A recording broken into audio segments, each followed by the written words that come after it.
Good morning and welcome to America's Home Cooking. For the last couple of days, we're shutting the water off because they're replacing all the water main lines. They said they're old and they have to replace them, but I'm also noticing we're getting a lot more hydrants around the neighborhood, so I think they're putting those in instead.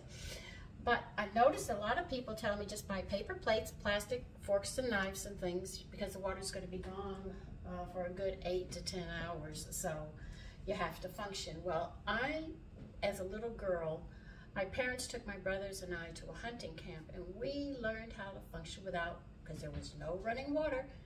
We had a wood-burning stove and no heat. So I had to learn a few of the tricks that I was taught. And instead of buying paper plates, the cups and the forks, knives, and spoons, that makes no sense to me, because I'm not going to waste my money for it, or bottled water. That doesn't make any sense.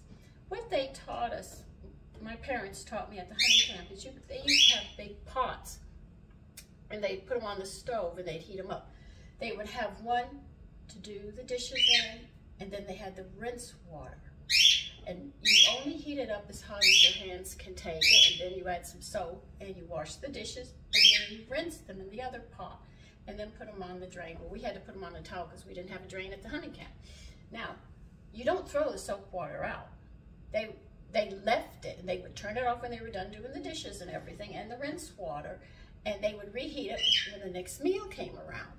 And the rinse water, if it built up soap, from rinsing the dishes, all they would do is take their hand and cup it off, and that was it. And they would use it for the whole day. They'd wipe their counters down and everything like that. So you really don't have to. It's just that you have to learn a different way of functioning, because women did this for a very, very long time. Now, everybody knows that you need 8 glasses. Hold on a minute.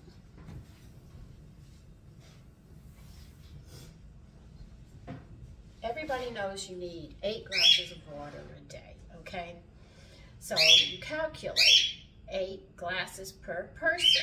Now, I'm going to be the only one home, so I only really need 2 quarts, which will give me 8 cups. And that's another way of doing it. And I always have an extra one just in case. But these are some skills that I have learned functioning without running water, without heat, and electricity, because we had kerosene lamps as well. So when the sun went down, we went to bed. And when the sun came up, we sat there and we got up. And another thing is that when you bathe, they had a pot for the hot water.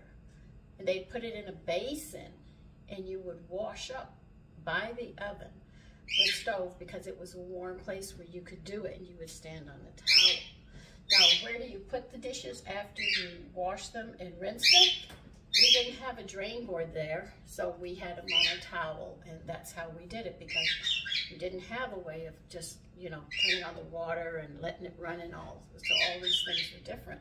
But those are some tricks that I've learned to function. And we had kerosene lamps, too. And we had to clean them, and we had to set them, because there was no electricity, there was no running water, there was no bathroom, there was just a wood-burning stove and 3 rooms. One was the living room, one was the bedroom, and one was the kitchen. And everyone took their bathe in the kitchen in the evening, and they didn't put the heat on in the bedrooms. No, the stove actually heated the house. And that was up because women would be cooking all day, so the house would be warm, but in the evening it would get cold. So they had those heavy blankets and quilts because they didn't have it. And even in my parents' home, when we came back from the hunting camp, we had one heater, and it was in the living room, and they had one portable heater in their bedroom because their bedroom was way at the other end. And they closed the bedroom doors during the day to contain the heat and save on the bills. Now, these are tricks that I'm sharing with you to help you if you ever have problems where they have to turn the water off or you have to do certain things. There are ways of maneuvering around. It's a little more work, but it's not bad. So take care and have a lovely day.